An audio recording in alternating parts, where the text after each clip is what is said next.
All right, I'm gonna try this here. Here's the shed. As far as I'm concerned, the construction on it is done. I finished up the trim around the doors and the corners and the base today. There's soffits underneath here.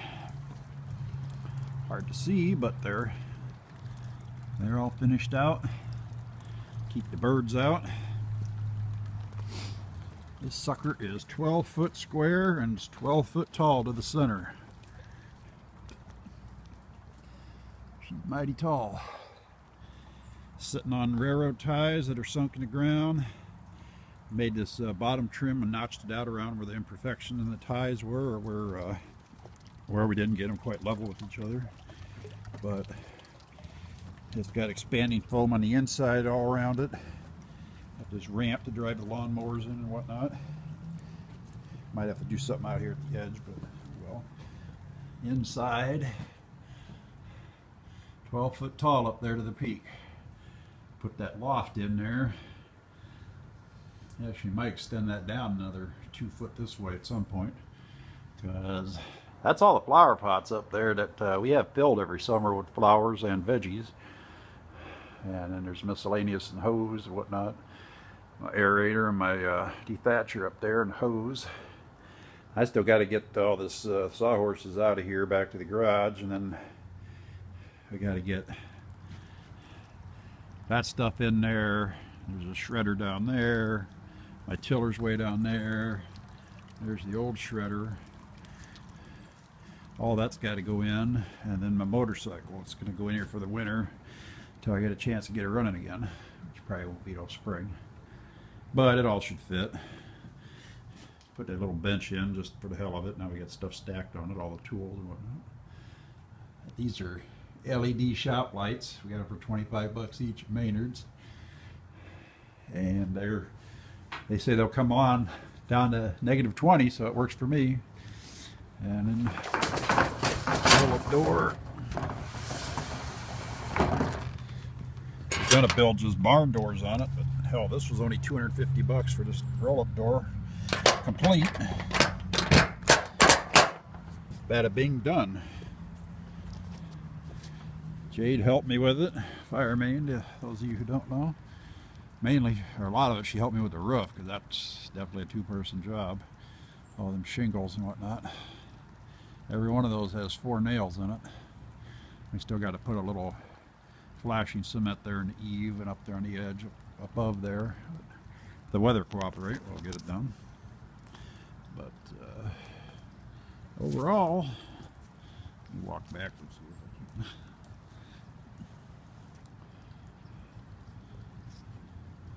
Not bad for about, I think we got around 21, no, with the door, probably $2,300–2,400 worth of materials altogether with the paint we got too. We got barn paint, linseed oil-based barn paint.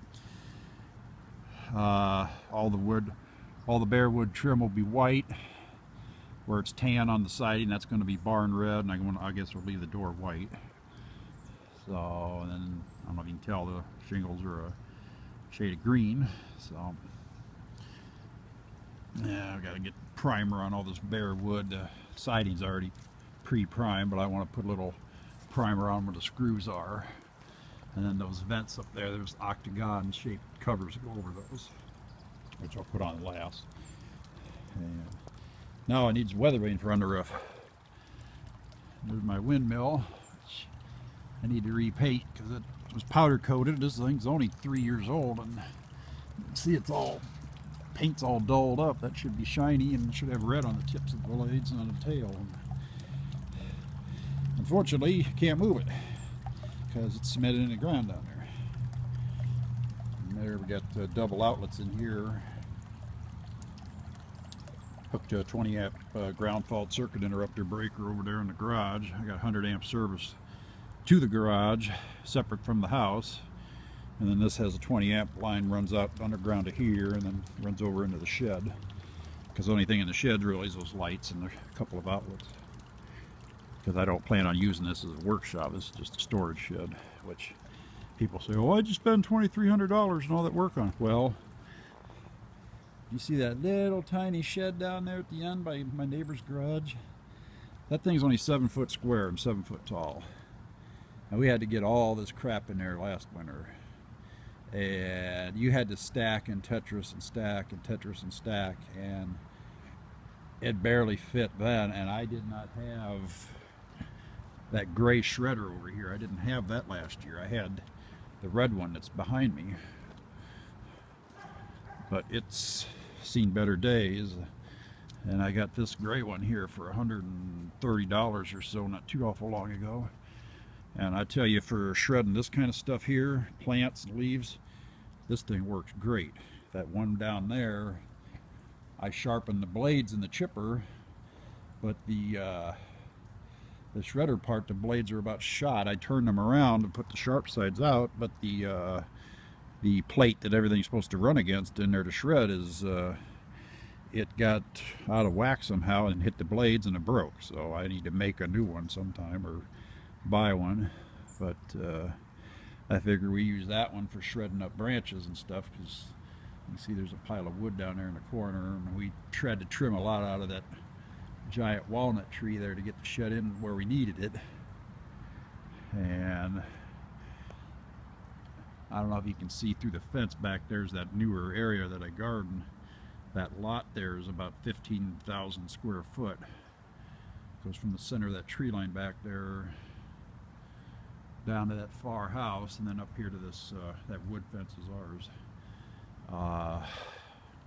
They're talking about maybe selling us that lot cheap, so I'm waiting to hear a price on them, and if it's something we can do, I'm going to buy it, because we already garden about not quite a quarter of it, and I expanded that for this coming year. And it's surrounded by other people's property. There's nowhere in there except through my gate back here. There's a little driveway through the trees off the funeral home lot that's behind it, but it's not really an easement, so you know, that's kind of landlocked. So they can't. The people that own this back here own that also, and they're talking about just they pretty much let us do what we want with it anyway, because they can't do anything. And I've been trying to mow it and just keep it nice for them. We had pumpkins growing back there this year and all that. So, and my compost bins, that farther one, that stuff's been in there a year. It's down about the third board from the top there now. It was full. I'm gonna start digging that out and shredding it into this old part of the garden down there inside the fence. This stuff here is gonna get shredded here. This is where the raspberries used to be. So this doesn't have a lot of organic stuff in it yet, material. Or that's the old part. And the only thing left in there right now is some garlic.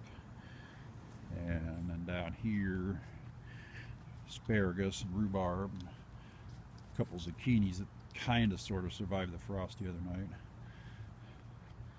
This here, I had all my tomatoes in this year, and there's probably 20 big bags worth of potting soil there. I ground up to till in, plus a bunch of plant stuff. And yeah, so I'll make some more videos when I feel better. I'm just so tired right now. I'm going to go in and sit. So I've been working on that shed all day and I'm tired.